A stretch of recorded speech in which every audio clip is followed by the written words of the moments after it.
Yung mapapanagot, pag sinabi yung mapanagot, makukulong. Ano na yan, no? Yan na yung mga unang kasong final sa ombudsman. So right now, I think meron na bang 4, 5, no, na kasong na-file na sa ombudsman.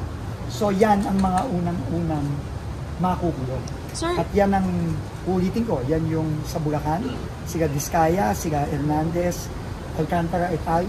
Yan yung sa yung Mindoro na in-announce na rin ni Ombudsman kahapon na mukhang mapafile nila sa Sandigan Bayan na sa mga susunod na araw. Yan ang kasama si former Congressman Zaldico, SunWest at mga Diskaya din.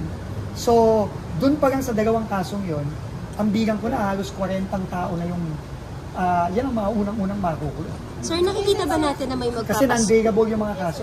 may magpapasko sa kulungan? Nakikita Ako, ba natin yun? base na rin sa sinabi ng Ombudsman kahapon, pretty much sigurado na yun.